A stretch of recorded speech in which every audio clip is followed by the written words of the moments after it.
biología sintética ahora mismo se la define pues como la aplicación de los principios de la ingeniería para ensamblar partes de seres vivos y bueno, pues crear nuevas propiedades biológicas, ¿no? En cuanto a la diferencia con la ingeniería genética, yo le diría que la biología sintética, curiosamente, el término es anterior a la ingeniería genética, apareció antes, pero ahora mismo diríamos que es una ingeniería genética 2.0.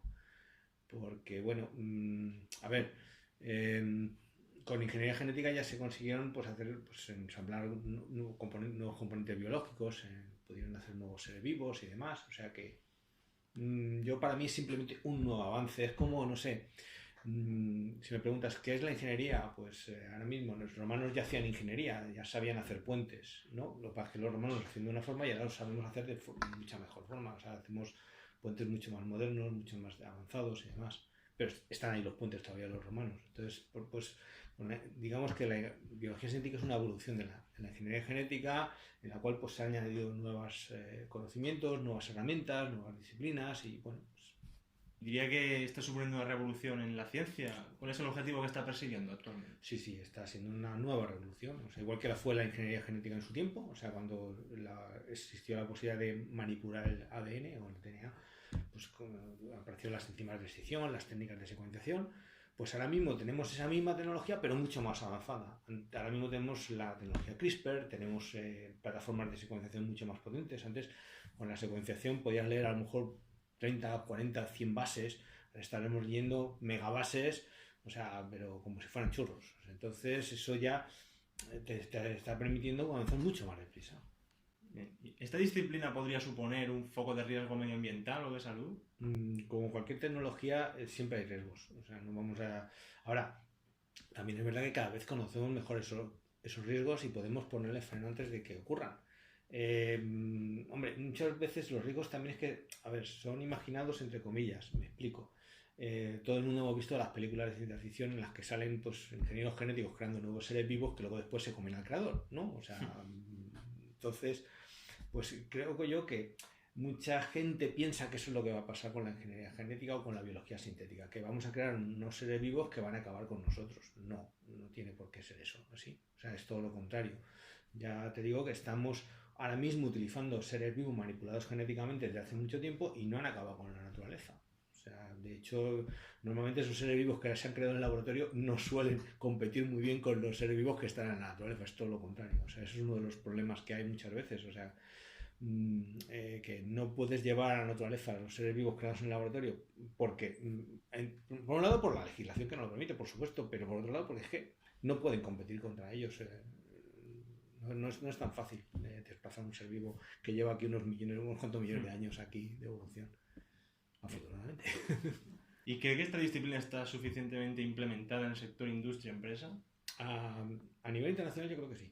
A nivel internacional, sobre todo las compañías farmacéuticas están utilizando la orden del día. O sea, no sé, se me está ocurriendo el último avance así de biología sintética que ha tenido un impacto en la sociedad es el desarrollo de la cepa bacteriana que genera artemisina, un antimalárico. O sea, antes la artemisina la tenías que producir a partir de plantas, o sea, tenías que hacer un cultivo de artemisina y luego coger las plantas, procesarlas y purificarlas. Ahora mismo hay bacterias que son capaces de producir esa artemisina y que han sido creadas, algunos dicen por ingeniería genética o otros por biología sintética. Realmente es una manipulación genética de la bacteria y ahora mismo se está produciendo esa sustancia que la produce una planta, se está produciendo en una bacteria. Eso es lo último, pero vosotros mismos en vuestras clases os acordáis, hablamos de cuando la insulina, por ejemplo, la insulina que se produce ahora mismo, toda esta insulina es una insulina que lo producen bacterias modificadas genéticamente. O sea, me pongo la insulina porque es el ejemplo más claro, pero es que hay un montón de medicamentos así que también se están haciendo. Entonces, evidentemente, hay muchas más cosas. Por ejemplo, ahora que está tan de moda lo de los biocombustibles y todo esto, por ejemplo, hay microorganismos capaces de hacer biogasolinas o biobutanol, o biodiesel, que están modificados genéticamente, otros que son capaces de hacer nuevos biomateriales. Lo que pasa es que todavía, digamos que están en un... Digamos que todavía no ha tenido tanto impacto como va a tenerlo en el futuro. Yo pienso que cada vez se va a ir acumulando y vamos a irnos acostumbrando más a esos avances. ¿Y a nivel nacional cómo está el paradigma de la disciplina? Yo no lo conozco tanto, o sea, vamos a ver, sí conozco que se está moviendo mucho. digamos que hay bastantes grupos, o sea, uno es el de Víctor de Lorenzo aquí, que está en Madrid, en Valencia también hay un grupo bastante potente, en Barcelona, Sevilla, o sea, creo que en Galicia también, o sea, hay mucha gente que está moviéndose en el terreno de la biología sintética. Como siempre, el problema está, yo creo que es la financiación, o sea, pero es que es a nivel de la ciencia en este país en general. O sea, hace falta financiar más la ciencia en general, en todos los aspectos. La biología sintética es uno de ellos, no es el único. O sea que yo creo que ahí el factor limitante en concreto en nuestro país creo que es el factor monetario. O sea, porque por cerebros, por gente capaz de hacer cosas y desarrollar ideas, creo que tenemos al mismo nivel que en otros países, sin ningún problema. ¿Y cree que la legislación afecta directamente al desarrollo de la biología sintética en concreto? Sí, sin lugar a dudas. Simplemente hay que ver la famosa sentencia que hubo hace poco en el Parlamento, del Tribunal de Justicia Europeo, diciendo que los organismos modificados por biología sintética eran transgénicos y como eran transgénicos más o menos eran malos, no se podían utilizar, no podías, o sea, por ejemplo, tú no puedes tener un mecanismo transgénico para dar de comer, por ejemplo, o sea, tú no puedes alimentarte con, o sea, el maíz transgénico que se planta en España, que somos uno de los países que más planta, no lo puedes dar de comer a humanos, lo tienes que dar de comer a animales. ¿No? Entonces, pongo el ejemplo del maíz transgénico, pero podría poner el ejemplo, por ejemplo, del salmón Aqua Advantage que tienen los norteamericanos, que es un salmón modificado genéticamente, que es un pedazo de salmón inmenso que aprovecha mucho mejor el pienso que le das. Entonces, ese salmón es mucho más eficiente. Pues aquí no se puede vender. ¿Por qué? Porque como es modificado genéticamente, no te lo dejan vender. O, por ejemplo, el champiñón que se ha modificado también por tecnología CRISPR. O sea, tampoco podrías venderlo porque está modificado genéticamente. Aunque no le hayas hecho un transgen, simplemente hayas editado el genoma de ese champiñón. No importa, no se puede. Entonces ahí hay un impedimento legal. Por otro lado, la sociedad es que tenemos que regular las cosas. No puedes hacer cosas así, decir, voy a modificar genéticamente alegremente, porque podrías decir, voy a hacer superhombres o supermujeres, ¿no? O sea, en plan de eugenésico. Aunque claro, luego dices, un momento, si tú tienes un hijo y tuviera una enfermedad, ¿no le modificarías los genes? De hecho, ahora mismo existe la terapia génica. O sea, podemos llegar a modificar esos genes. Pero claro, podemos modificar para curar, pero no podemos modificar, por ejemplo, la línea germinal. Ahora, si tú tienes un hijo que tiene una enfermedad genética, ¿no le modificarías también la línea germinal para evitar que esa enfermedad se transmitiese? Bueno, esas son cosas que hay que tener en cuenta y creo que hay que hacer un debate en la sociedad sobre estas cosas. Lo que pasa es que hay un problema, que es que nuestros legisladores, aquí hablo de los legisladores en general, diputados nacionales o diputados europeos, muy pocos tienen una buena formación científica, son bastante ignorantes a nivel científico y por eso pues tenemos problemas pues a varios niveles. O sea, ¿hasta qué punto cree que la población percibirá los beneficios de la biología sintética? Pues hasta que no le afecta, hasta lo que dice el dicho español. Recordamos de Santa Bárbara cuando truena. O sea, todo el mundo estamos en contra de lo... Bueno, todo el mundo no, me miento. A ver, muchos dicen, no, estamos en contra de los transgénicos, no sé qué, no sé cuántos. Pero, oye, ¿tú no darías insulina a los diabéticos? Porque la insulina es transgénica. O, por ejemplo, ahora mismo con esto de la Impossible Burger. O sea, la hamburguesa esta que es vegana completamente y para darle el color rojo, ¿no? Pues resulta que utilizan hemoglobina. Pero la hemoglobina viene de las plantas, pero claro, tú no te puedes coger la hemoglobina así alegremente, es muy difícil purificarla a partir de plantas. Entonces lo que han hecho es coger el gen de la hemoglobina, metérselo a la levadura se convierte en cerveza, la cervecera, produce la hemoglobina, purifica la hemoglobina y se la pones a este preparado, ¿no? Que es un preparado vegetal. Y entonces ya tiene color rojo, carne. Pues hombre, pues la gente en Estados Unidos, en Inglaterra y demás se lo están comiendo tan alegremente, porque claro, como es, a ver, curiosamente no dice que es una hemoglobina transgénica, porque claro, tú lo que has hecho es purificar una proteína y ya es un ingrediente alimentario, no estás dando de comer al bicho, o sea, pero bueno, esa cosa curiosa, posiblemente aquí en España la vamos a tener dentro de poco, o sea, llega aquí a España y entonces a lo mejor la gente pues dice, pues se lo come y se queda, dice, como es vegano, pues qué bien, qué estupendo.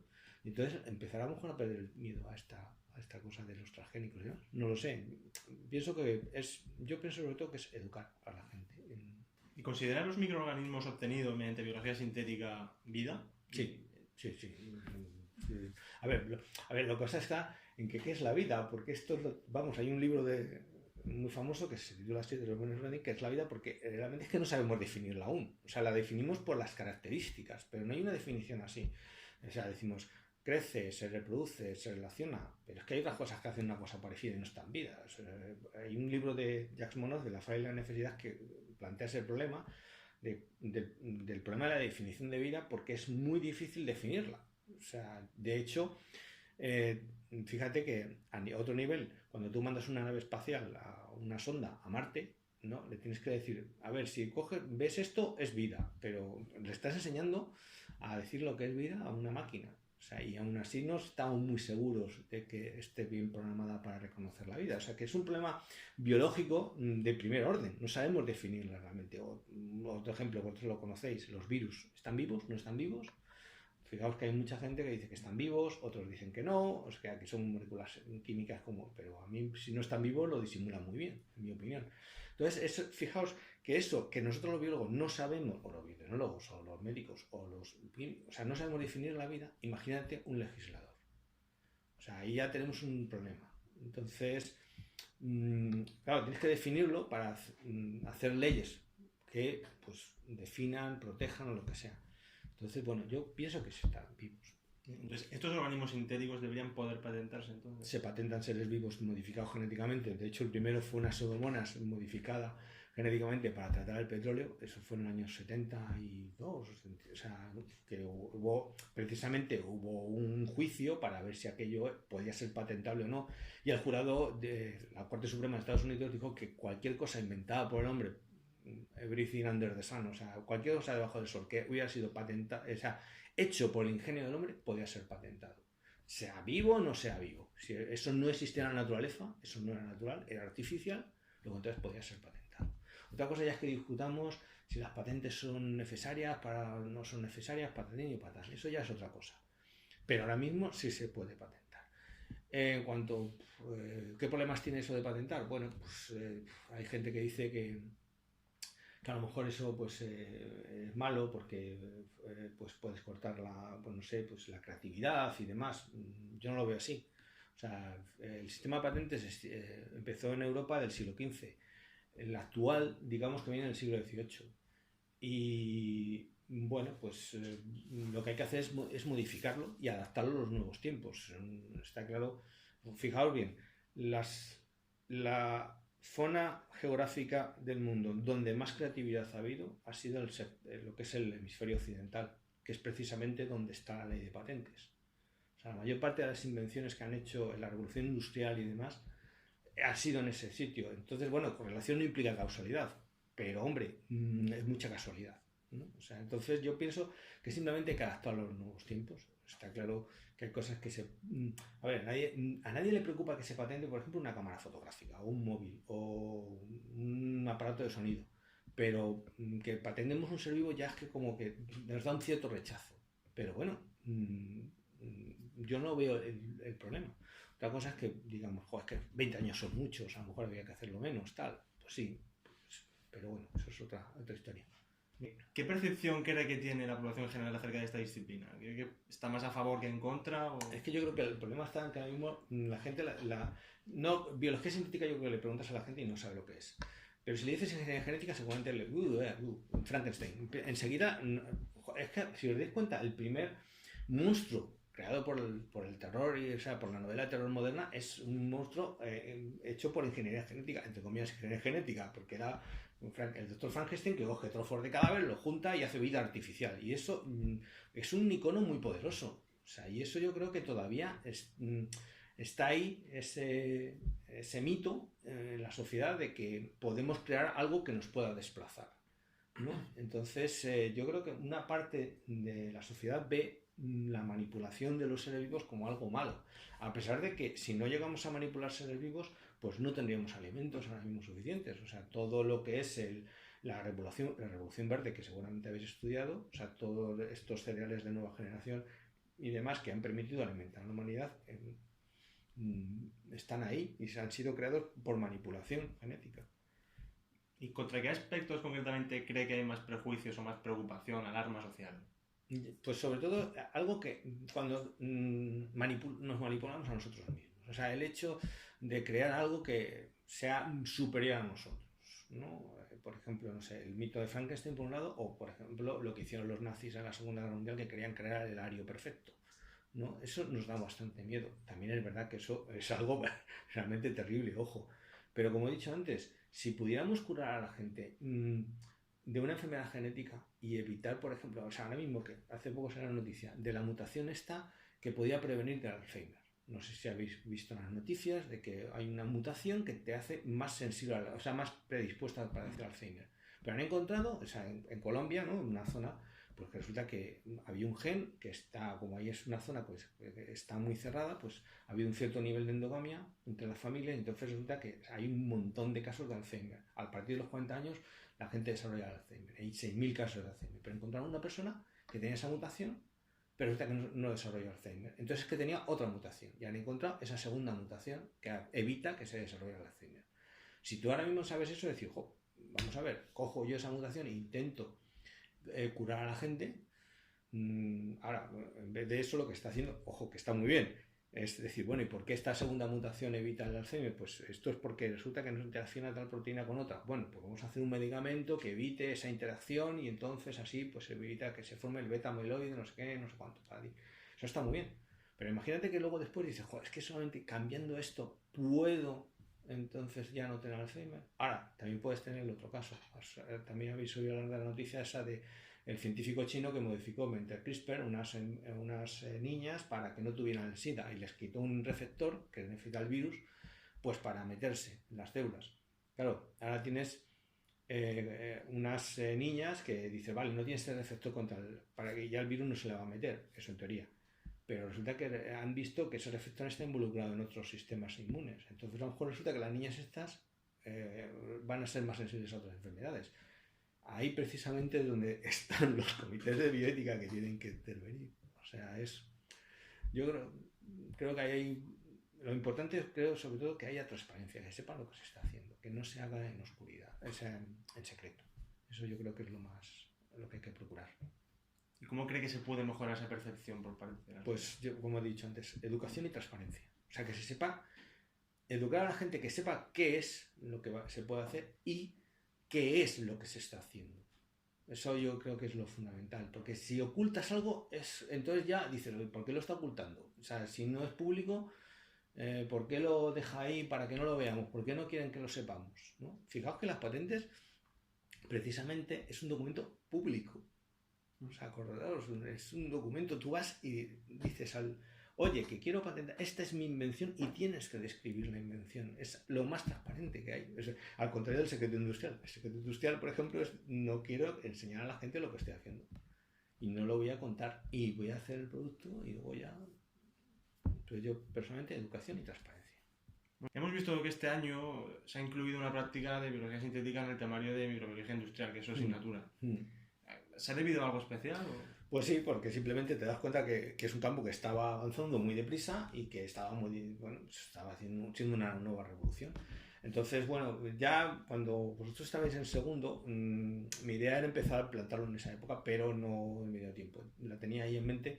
Y bueno, gracias a un curso es que hay un montón de cursos online. Hay uno de la Organización de Biología Molecular Europea, el MBL, que es un curso de biología sintética. Entonces, pues esa serie de vídeos ya me hice una idea de cómo iba el campo y dije, bueno, ya sé lo que tengo que poner a mis alumnos. Entonces, bueno, pues empezar a educaros sobre ese campo. Es una pena que a vosotros nos tocó, creo. Sí. ¿Y cree que a los alumnos les ha despertado el interés por esta disciplina después de lo aprendido? Yo espero que sí. De hecho, una de las cosas, hay una competición, la IGEM, que se hace precisamente, lo que busca es que los alumnos de institutos o de universidades participen en hacer una competición de biología sintética. Y yo creo que aquí deberíamos intentar plantearlo muy seriamente participar. Entonces, bueno, quizás lo lleve algún día a una junta de estas y decir, oye, ¿y por qué no hacemos esto? Sería bien, ¿no? A lo largo del grado no se nos habla apenas de la biología sintética. ¿Considera que debería haber alguna asignatura específica? Yo pienso en el futuro la va a haber. No sé cuándo, pero seguramente. Lo que pasa es que eso, claro, aquí las cosas de Palacio van despacio. Ahí estamos con la legislación. Cambiar un temario, o sea, poner una nueva asignatura, a menos que sea optativa sería fácil, porque optativa es eso. Pero si no, tienes que coger, decir, voy a poner esta asignatura en lo que es el currículum fundamental y entonces hay que hacer una instancia a la NECA. Y decir, vamos a hacer un cambio de plan de estudios y no sé qué. Y entonces, además, hay otra cosa. Esa asignatura, ¿quién la va a dar? ¿No? Porque claro, depende es lo típico. Cada departamento dirá, no, la doy yo, no la doy yo, no la doy yo. Habría peleas, digámoslo así. Ahora mismo yo creo que lo más rápido va a ser que la biología sintética se dé en diferentes asignaturas. Cada profesor decida dar algo que afecte a su campo y diga, pues esto es biología sintética tal. Porque yo no creo, a ver, el conocimiento nosotros le ponemos las fronteras. O sea, ¿qué es microbiología? Estudiar seres vivos que no vemos con los ojos, necesitamos un microscopio. Básicamente es una definición muy... Pero en la microbiología está la bioquímica, está la genética, o podemos decir, en la genética está la microbiología y en la bioquímica también está la microbiología. O sea, ¿quién es quién? O sea, ¿dónde acaba el microbio? ¿Dónde acaba la química? ¿El gen? ¿Dónde empieza el gen? Está todo integrado. La vida, no, la naturaleza no hay fronteras. O sea, las fronteras las ponemos nosotros y el conocimiento tampoco lo hay. Entonces yo pienso que ahora mismo va a ser más rápido, aunque creo que acabará habiendo una asignatura, yo creo que va a ser más rápido si cada asignatura, cada profesor se plantea explicarlo en su asignatura. Pero claro, eso es cada profesor, porque aquí los temarios, hay libertad de cátedra y entonces los temarios los pone el profesor. O sea, ahí no se puede meter nadie en ese sentido. Es el profesor el que decide ponerlo o no ponerlo. Y en mi caso yo he decidido ponerlo. ¿Pero cómo ve el futuro de la biología sintética? ¿Hasta dónde puede llegar? Como dicen los americanos, sky is the limit. O sea, creo que, y vosotros seréis los que lo desarrollaréis cuando salgáis de la carrera. O sea, que yo pienso que más de uno de vosotros acabará trabajando en esto. Y bueno, pues, o sea, quizás, no, es que biología sintética, como es una integración de muchísimas cosas, porque ahí está implicado desde la genética, la bioquímica, la ingeniería metabólica, el big data, el no sé qué. Fijaos que lo que es la biología sintética es que, a ver, tú estás aplicando lo que se llama el ciclo de optimización, ¿no? En ingeniería el ciclo de optimización es que tú construyes algo, ¿no? O sea, lo planificas, lo construyes, lo pruebas y según cómo ha funcionado lo vuelves a aplicar, o sea, vuelves al punto de partida o a volver a rediseñarlo para mejorarlo, para volver a probarlo y así sucesivamente. Entonces, son tantas cosas. Yo creo que vosotros seguramente esto está... Digamos que la ingeniería genética es como... La de los años 80 es como... esto es una diapositiva que le vi a Víctor de Lorenzo en una de sus charlas, pero aplicándola a esto es... La ingeniería genética sería como hacer la primera rueda, ¿no? De madera, ¿vale? Ahora estaríamos en el punto en el que la rueda de madera ya tiene radios, ¿vale? Y quizás en el futuro, en vez de una rueda de madera, ya es una rueda, pero con una llanta, con caucho, aluminio, tal, es una rueda moderna de coche. O sea, yo creo que estamos en el punto en el que estamos pasando de esa rueda de carro con radios, ya más moderna, del siglo XV. O sea, digamos que la ingeniería genética sería la rueda de la antigüedad, de la Edad Media. Ahora estaríamos una rueda ya mucho mejor hecha y demás, y estamos yendo hacia esa otra rueda mucho más avanzada y mucho más potente. Pues no hay más preguntas. Muchas gracias por recibirnos. A vosotros.